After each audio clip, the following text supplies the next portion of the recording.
tudo bem? A aula de hoje é essa aqui. As origens da humanidade, seus deslocamentos e processos de sedentarização. A gente vai discutir melhor como é que a ciência e a história explicam o surgimento da espécie humana, como é que se espalhou essa espécie pelo planeta e como se tornaram sedentários, isso é, se fixaram em algum lugar para viver.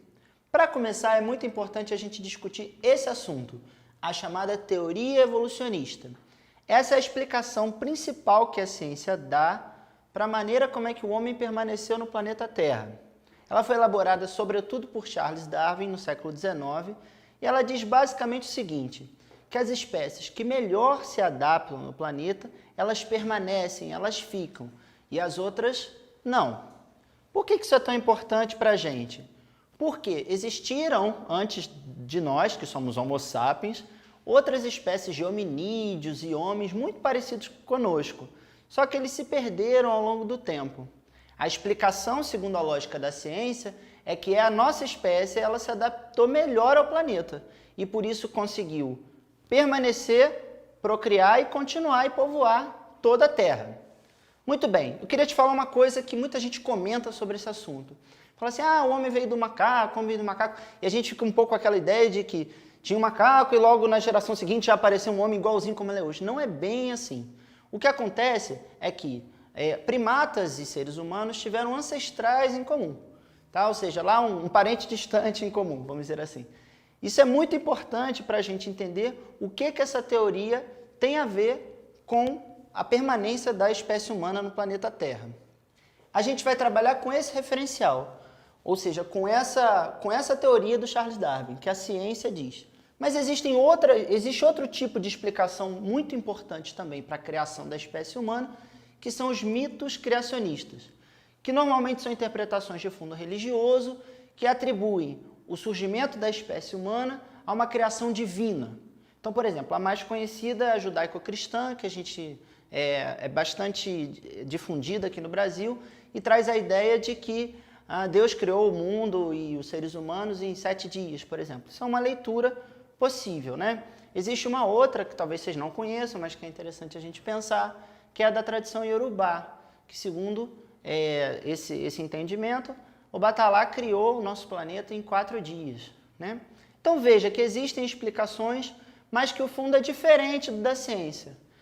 Para o nosso objetivo de hoje, a gente vai entender melhor como é que a ciência trabalha isso, trabalha esse tema.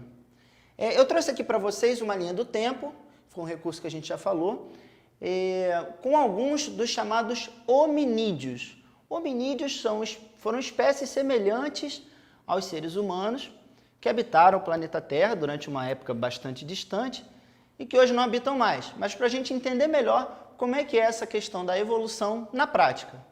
Então, por exemplo, lá do período mais antigo, de 3,5 milhões a 2 milhões de distância dos anos atuais, o Australopiteco, né, bem representado aqui no desenho. Também, depois teria vindo o Homo habilis, de 2,4 milhões até 1,6 milhões que habitou o planeta Terra. Também o Homo erectus, de 2 milhões até mais ou menos 400 mil anos de distância para hoje, certo?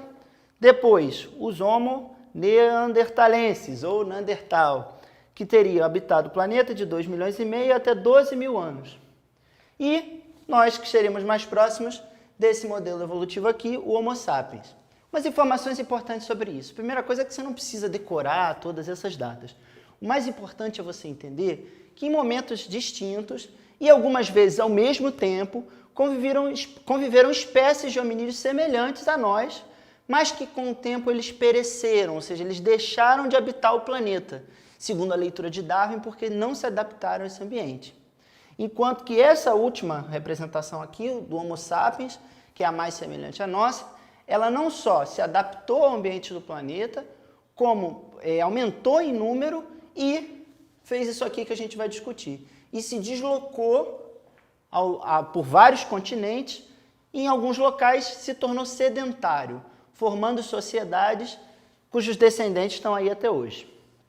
Então, disso que a gente precisa falar um pouquinho mais de agora.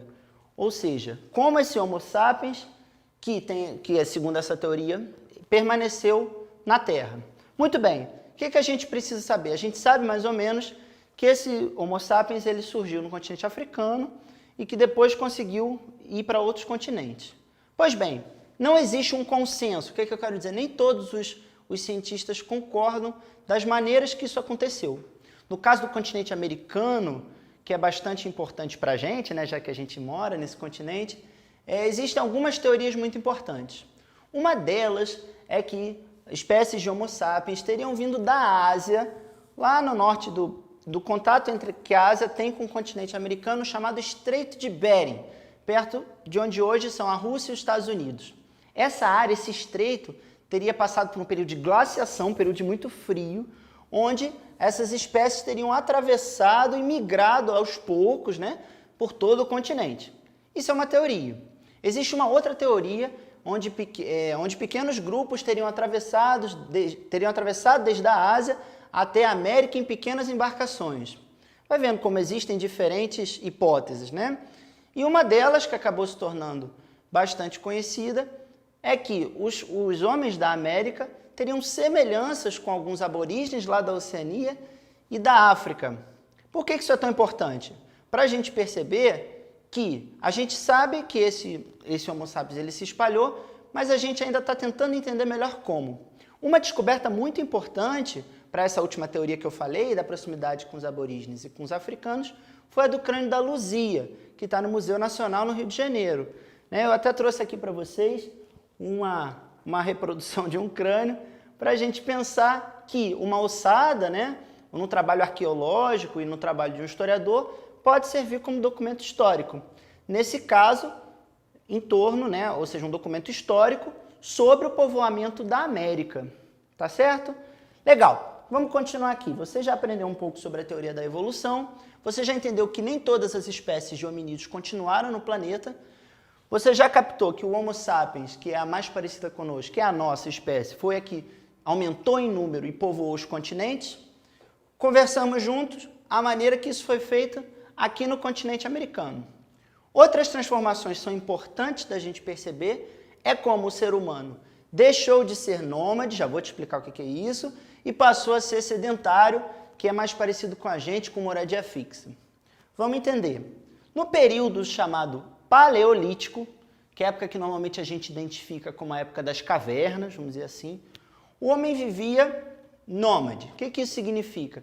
Que ele habitava um local determinado tempo e na sequência ele ia para outro quando os recursos se esgotavam. Então não tinha geladeira, entendeu? Ele tinha que ir de espaço em espaço, caçando e colhendo aquilo que a natureza oferecia. Então, nesse período do Paleolítico, também conhecido como período da pedra lascada, por conta dos instrumentos que eles faziam lascando a pedra, tá? Os homens eram nômades, caçadores, ou seja, iam direto na natureza e retiravam o alimento e colhiam aquilo que a natureza oferecia. Pois bem, isso foi um momento da história da humanidade importante. Só que depois disso, algumas transformações muito relevantes aconteceram. Vamos entender como é que foi isso. A primeira delas, que vale a pena destacar, é o desenvolvimento e o controle do fogo. O que acontece para a gente? Isso é tão fácil, né? Você vai na cozinha, liga o fogão, né? ou tem um isqueiro. O fogo é muito simples para a gente porque já foi dominado há muito tempo. Mas para essas espécies humanas dessa época não era dessa forma. E o fogo foi uma maneira de ter proteção, de trazer aquecimento, de cozinhar os alimentos. Você consegue imaginar como é que seria a sua vida sem o controle do fogo hoje em dia? Pois é, esse salto aqui foi bastante importante. Com o controle do fogo e o desenvolvimento de novas técnicas, houve uma grande transformação na espécie humana, que foi o fato de que passamos a ser sedentários e controlar melhor, dominar a agricultura e a criação, também chamada de pecuária.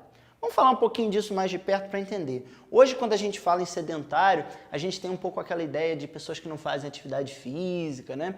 Pois é, tem alguma relação com isso, mas é um pouco diferente. Quando a gente quer dizer aqui que o ser humano se tornou sedentário, é porque ele não era mais nômade, ou seja, ele não precisava vagar de um lugar para o outro para buscar alimento e habitar. Com a sedentarização, ou seja, quando nos tornamos sedentários, as sociedades humanas já se fixaram.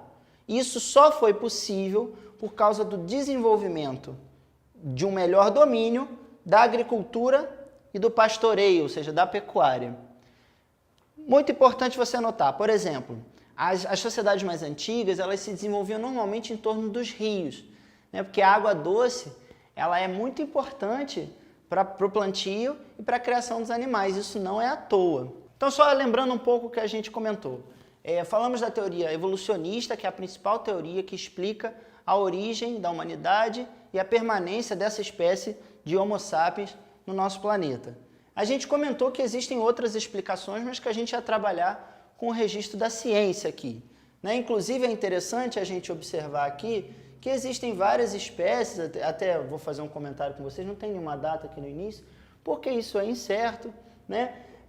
O que a gente tem certeza é que essas espécies pereceram e o Homo sapiens, essa espécie que a gente faz parte, permaneceu. E é muito interessante esse assunto também, eu sempre gostei, porque ele tem relação com vários outros temas que você vai estudar em ciências, em matemática, porque ele tem a ver com a própria espécie humana e a sua permanência no planeta. É isso, eu espero que vocês tenham gostado e até uma próxima.